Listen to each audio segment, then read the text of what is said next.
toot, toot. Now you got me. There you go.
Test, test, test.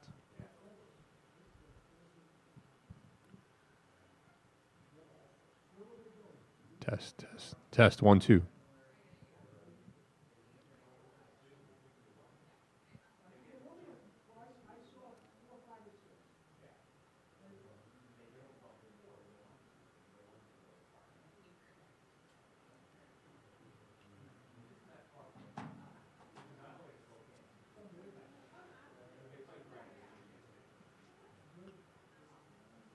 Check 1, 2, 2.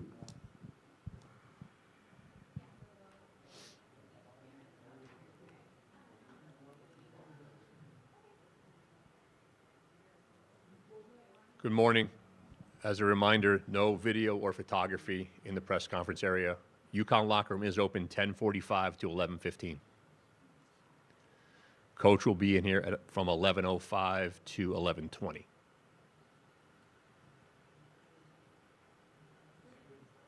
What's that? They'll be here for 15 minutes whenever they get here.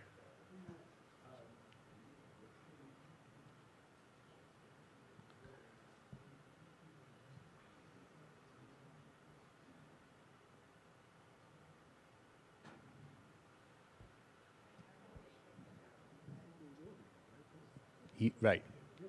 Yeah.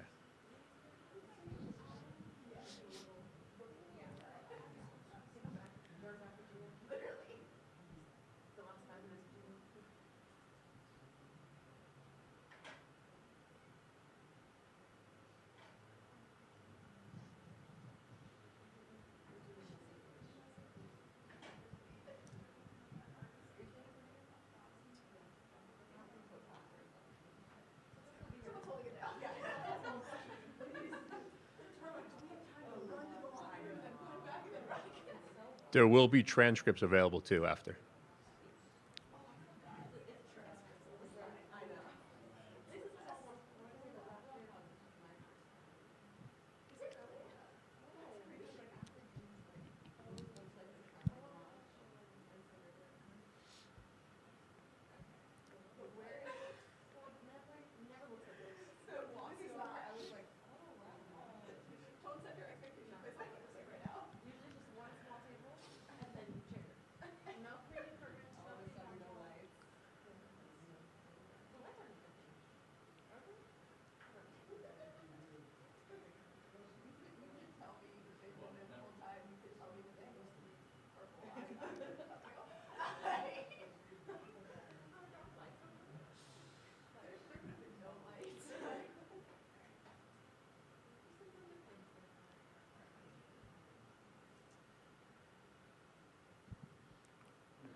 Come on in. How you doing? How are you? All right. All right, back at it, huh? Absolutely.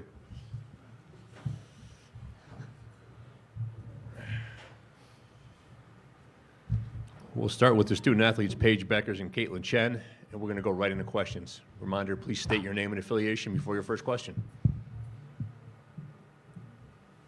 Wait for the microphone. It's on its way. We'll go to Maggie in the front row. I hope not. Maggie Benoni, CT Insider. Paige, these are your last couple of games at Gamble Pavilion. Just what has it meant playing in this arena, and what makes it so special? It's been an amazing time here at Gamble. I think it's the best environment in the world. Obviously, the support makes it what it is. Everybody who comes in 60 minutes before the game starts, and they're just there supporting us. And obviously, their intensity during the games, their support during the games, it means everything to us as players. So it's been really fun to play here. Go to Emily. Adams, Hartford Current. Paige, there's a lot of pressure coming into this tournament for you. Just kind of, how are you managing the preparation? Do you feel differently coming into this year than you have in the past? Just as we did every tournament, just take it one game at a time. Nothing is guaranteed. The preparation, the practice to prepare for the 40 minutes ahead of you is what's most important. So just focusing on that and focusing on the journey ahead and just loving every moment of it. Obviously knowing you're not going to get another chance. There's a different sense of urgency, but sort of attacking it with the same mentality. Front row. Chelsea Sherrod, SNY. Caitlin, how does it feel to be entering the NCAA tournament, but with the Huskies instead of Princeton?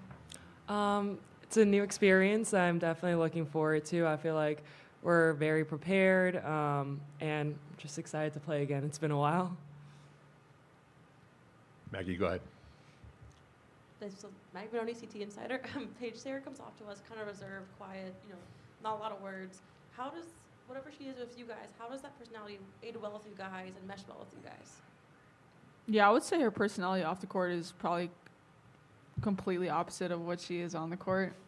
So her sense of humor, just her quick-wittedness, just everything, like if she fits right in with the team. Obviously, she's more quiet and more poker face on the court, but you know who she is off the court. So, I mean, she meshes well, extremely well with the team. Go to Emily. Emily Adams, Hartford Current. Caitlin, you were always an underdog in the tournament when you were at Princeton. Do you feel like your mindset is different at all coming in as kind of a favorite expected to win this year? I feel like that mindset at Princeton I'm sort of keeping with me. Just sort of knowing that, like, no underdog team is really scared of anyone, and they sort of have that mentality to where, like, it's anyone's game, and they're coming in, like, confident that they can win too. So sort of just keeping that in mind and not taking any game for granted, and taking no opponent easily. Right side, second row.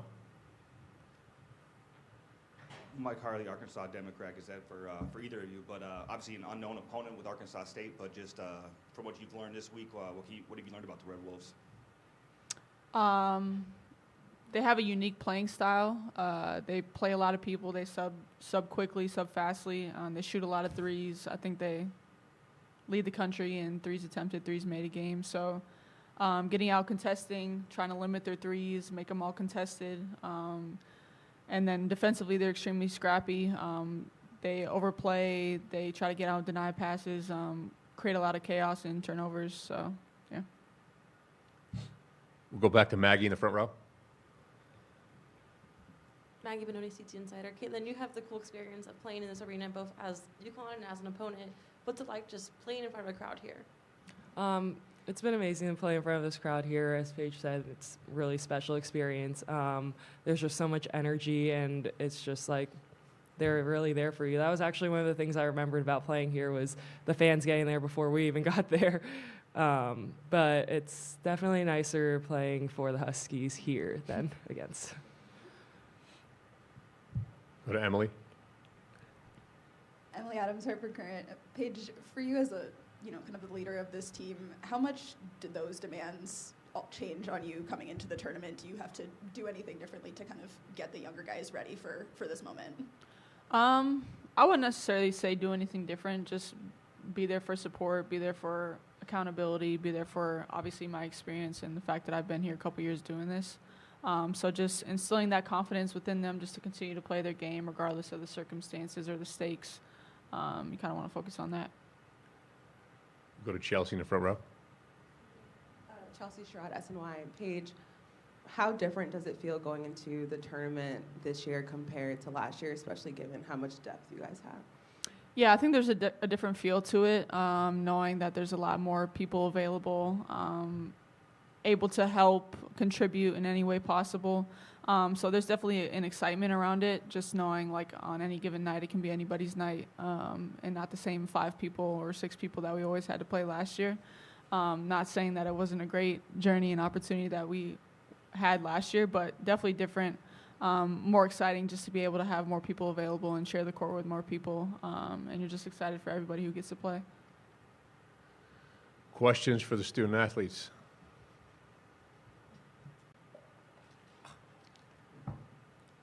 Ladies, you're all set. Thanks Thank for your time. Appreciate it. Coffee out of a wax cup? Seriously? We'll take questions for Coach. Bye, Maggie. Wow. Talk to you soon. I guess I'll start. Chelsea, go ahead. Chelsea Sherrod, SNY. Coach, you've been a part of so many different NCAA tournaments, but what's different about this one? Gino Auriemma, University of Connecticut. I don't know why you guys have to identify yourself. Maybe you should move between every question, sit over there, so we think there's a lot of people in here, you know, asking a lot of questions. What was your question? What's different, if anything at all, about this NCAA tournament? Nothing. I think, I was, you know, while you guys were asking the players questions, I was thinking back to the very first NCAA tournament game we played in this building. And it was the second time ever that we had been in the tournament.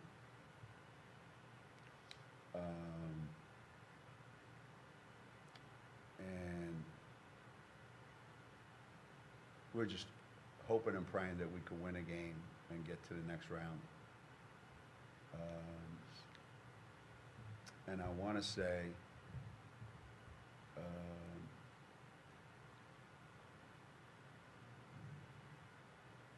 obviously, so much has changed, but at the same time, one thing's always the same. Whether you're playing in this building, somebody else's building, whether you're playing, you know, a team that everybody thinks is a great team, a team that everybody thinks you're going to struggle with or beat by a lot, or, you know, none of that matters, because we've, between all those years from that one to this one, we've been in every single scenario that you can imagine, you know? So the only thing different about it is this is 2025, and that was, you know, 1980, 90, you know, 1989, 90. But otherwise, you play every game like it's your last game of the season, because it very well could be. And that hasn't changed, and that'll never change. And anybody who looks ahead is setting themselves up for failure. Questions for Coach? Right behind. Democrat, is that kind of following up that question? You know, when you're a 45-point favorite, how do you kind of avoid that? Just kind of the outside noise saying that, you know, the first round should just be a cakewalk. Well, I liked it better when you had no idea that you were a 45-point favorite. So the fact that now they put that out there pisses me off, because obviously it does affect some people's thinking.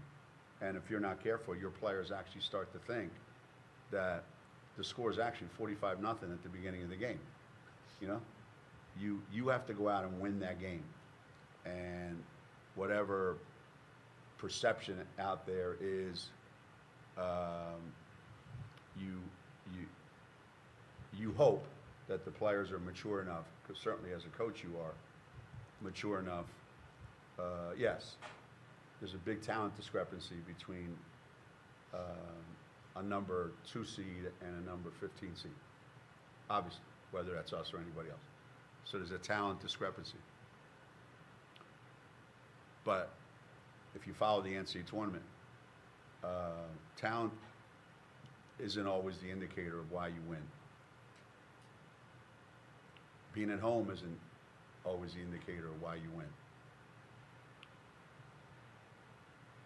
Playing great the night that you're supposed to play is an indicator of why you win. The basketball doesn't know when it's in your hands that you're a 45-point favorite. And it's either going to go in or it's not, and that's all there is to it. You know? I'm always amazed by that stuff. We're going to go to Zoom for a question. Jesus. I know you love the Zoom, Coach. Jesus.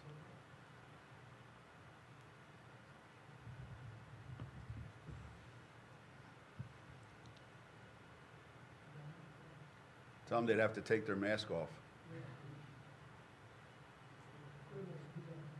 We'll go to the next question. Coach, Paige has talked a lot about how there's a different sense of urgency for her, given that this is her last tournament. Have you noticed anything different about her over the past few days when you're prepping for this game tomorrow that kind of shows that, or has she just been the same? No, I really haven't noticed anything different, to be honest with you, and I'm good. I'm glad. Matter of fact, at our last practice, our very last practice, she did something so stupid, and she hasn't done it since she was a freshman.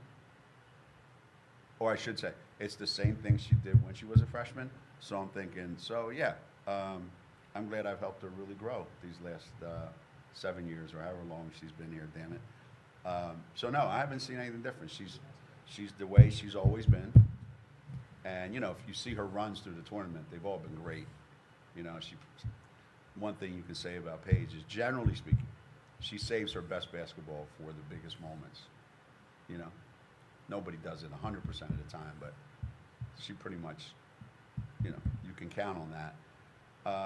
And that might be because she kind of prepares that way all the time and doesn't have to do anything different just because it's that time of the year. Now, having said that, I do think when seniors get to the NCAA tournament, and you know, obviously it's their last time, it can go a couple different ways, you know? The fear of what's next, you know?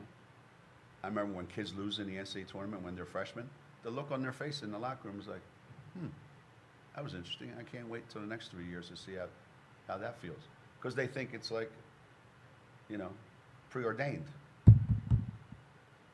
But when you get to be a senior and maybe that dawns on you, you could either blow up and be the biggest thing that's ever played in this building, which I hope happens. And I've seen some guys, the fear of the unknown gets them. You know, but I haven't seen anything in Paige that's different. Questions for Coach? We'll go to Jim on the right side. Gino, between you and Aaron Johnston, you guys are two longest tenured women's coaches at the same school. Could you do that today? And what are the challenges of staying at one school at this time, particularly with the way things have changed in the sport?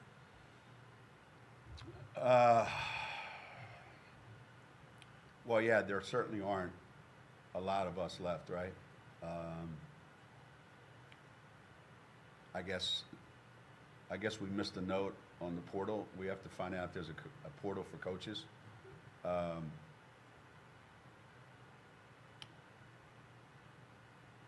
I'm sure when he started and when I started,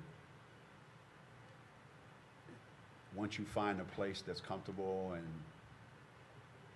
they like you, you like them, and you have some success, there is no, you reach a point where there is nowhere to go. There is nowhere to go. Because you don't want to.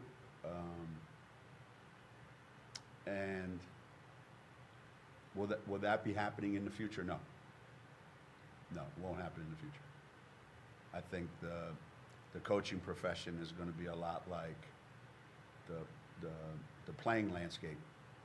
Coaches are going to be at places, and after a couple of years, they find not everyone's going to be like this, but either the administration doesn't like the fact that they're paying kids money and you're losing and you're out, or you find that you're not getting what you need to be successful in this environment. So there'll be a lot more movement in the future. So, yeah, the two of us are relics. But there's something to be said for that too, you know. Second row on the right. One last Arkansas State question, but I'll ask the same one I asked the ladies. Just, you know, obviously an uncommon opponent, so you just learning about them this week. So just, you know, now that we're getting to the end of the week, what have you learned about the Red Wolves going into tomorrow?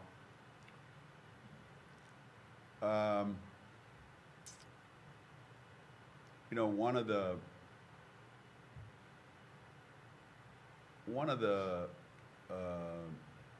downsides, I guess you would say, still maybe in the women's game, not as much as it used to be, but when you're a certain level in Division I, you tend to be like in a silo, you know, and you're so tunnel vision, you're so into what you're doing and who are we playing and what's next for us, that you don't really notice what's going on around the country until NCAA tournament time. So it's funny, when I first saw that we were playing Arkansas State, and I started watching it on film, I actually asked one of my assistants, I said, Kim Caldwell, does she coach in that league? And they went, yes. I said, now it makes sense. You know, because they remind me of a mini Tennessee in that the style of play and, you know, how they want to impose themselves on your, and normally if that was happening in the SEC, or if that was happening in the Big Ten, or if that was happening in the ACC, whatever, you would know that. But these things, that's what's great about the NCAA tournament. You find out these things once you see the bracket. So for me, it's kind of exciting to look and go, yeah, there's a lot of coaches doing a lot of great things that you just don't know about until now. You know, so I can see why they're here. You know, because their style of play is different. It's unique. If you're not prepared for it, if you don't see it all the time, it could be a major problem, regardless. So having played Tennessee, this won't be the first time that we're seeing something similar to this. Chelsea? Chelsea Sherrod, SNY. Are you expecting to have Aubrey Griffin back at full strength for the tournament? I know she didn't play in the Big East tournament, and Sarah pretty much held the fort down, but yeah, what kind of impact do you expect Aubrey to have? I'm not sure yet. She's done a couple things during practice, but I'm not sure. Will we have her back? Probably, possibly. Full strength? Not sure yet. Carl, go ahead. Carl Adam at Cross Media. Gino, you like when you get to study the brackets and look at things, you know, I don't know if you've noticed anything, you know, kind of unusual, different, whatever. But one thing I noticed was this is the only sub-regional with 3 ranked teams. Not that the rankings have anything to do with, you know, where you're seated, but just a thought on that, or anything you noticed about the bracket that kind of stood out to you once you got to look at it? No, I mean, I think me and you might be the only 2 people in this room that know where Bratislava is, right? Every bracket, if you ask the right people, they hate it. They don't like their bracket. They don't like their seeding. They don't like their opponent. They don't like their venue where they're going to play. You know? Do I notice anything different in our bracket than others? It's hard. So is every other one. Challenging. Ranked teams, unranked teams.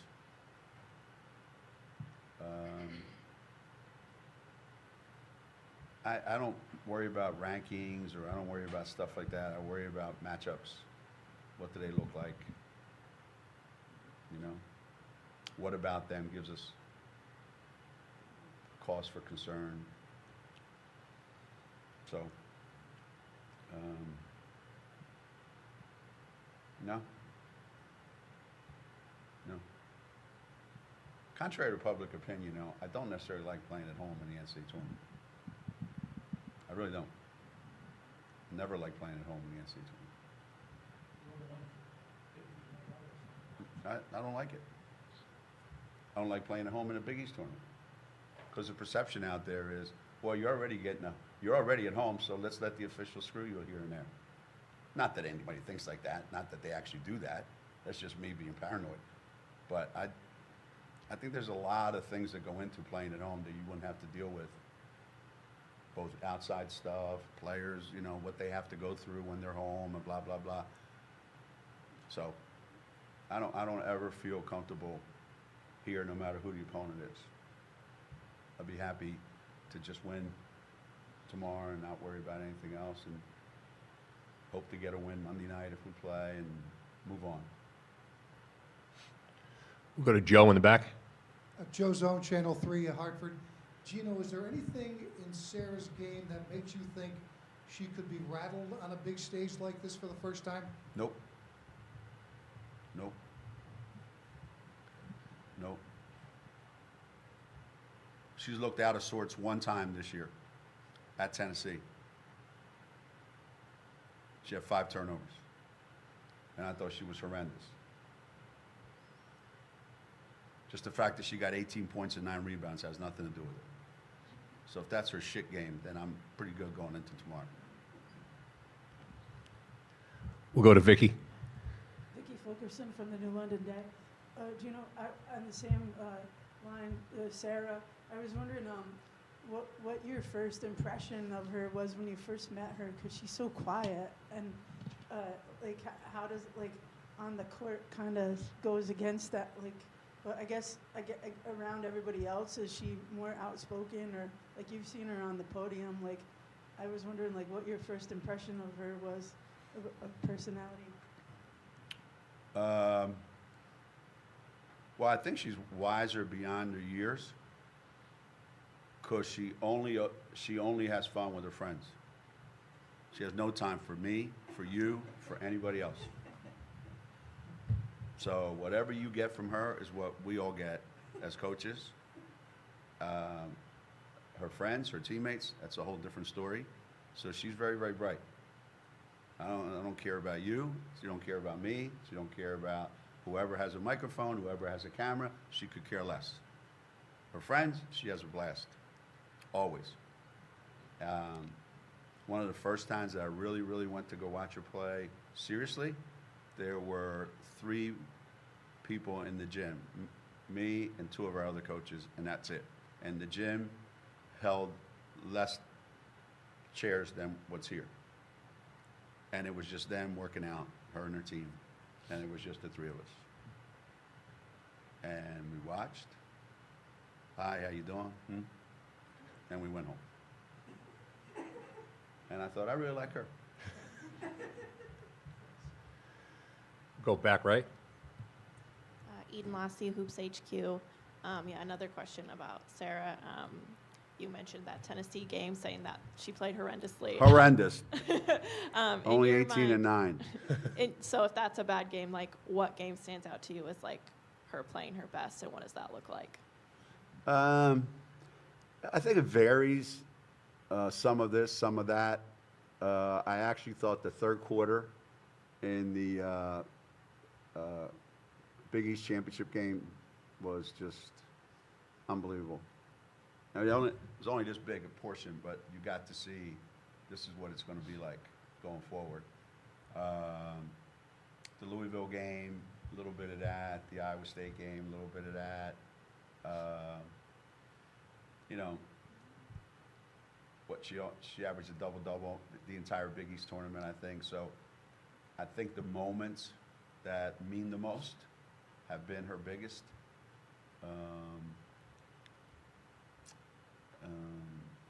I think she's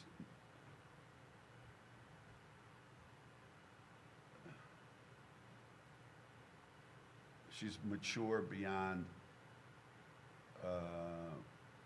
what I expected on the court, and it's come out in the biggest moments.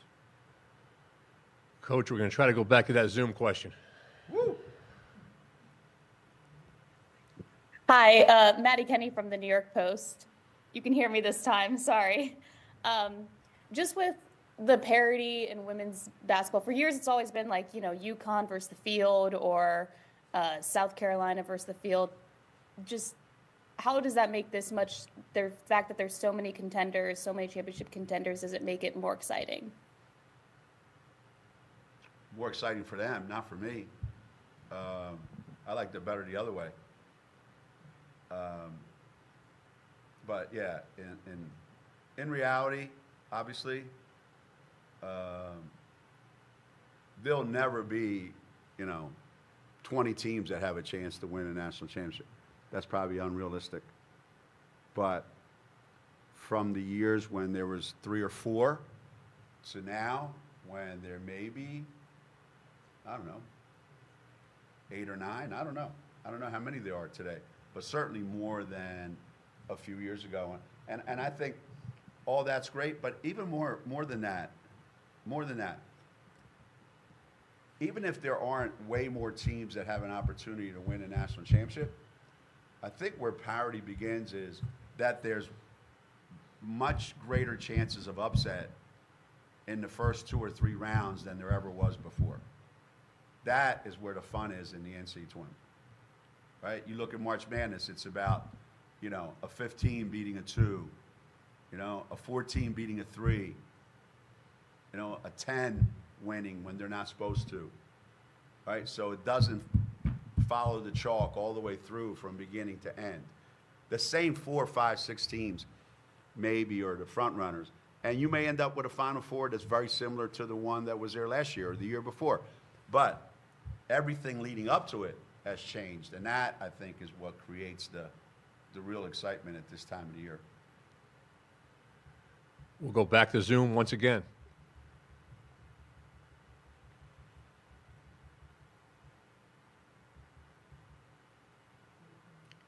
We won't. I like that idea of Zoom, but if they ask a question I don't like, I'm going to say, show your face.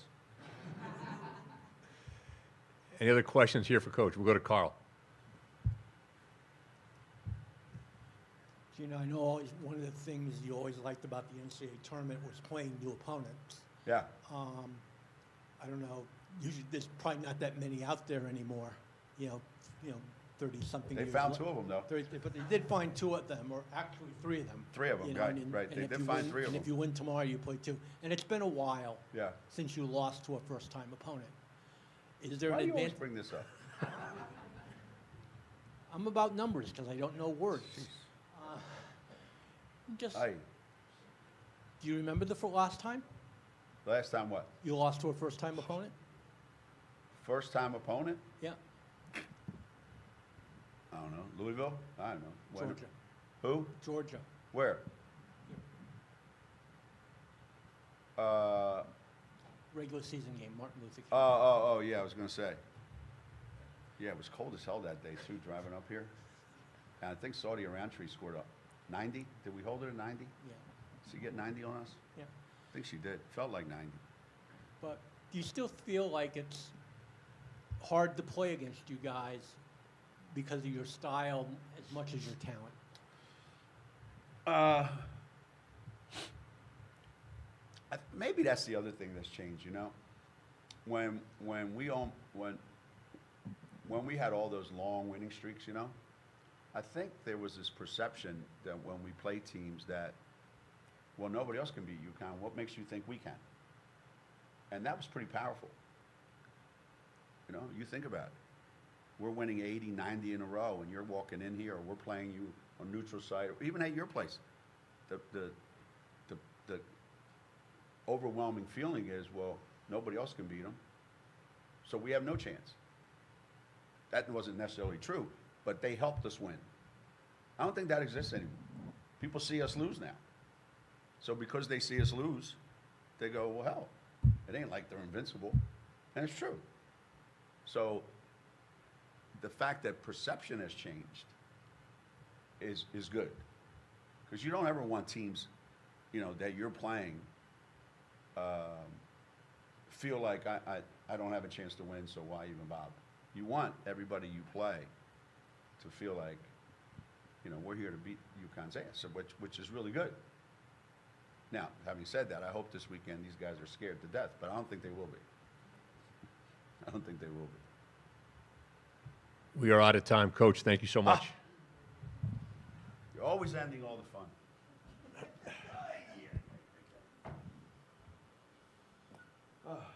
Thanks, guys. Thank you. Appreciate it. See you tomorrow. Yes, sir. We'll be here.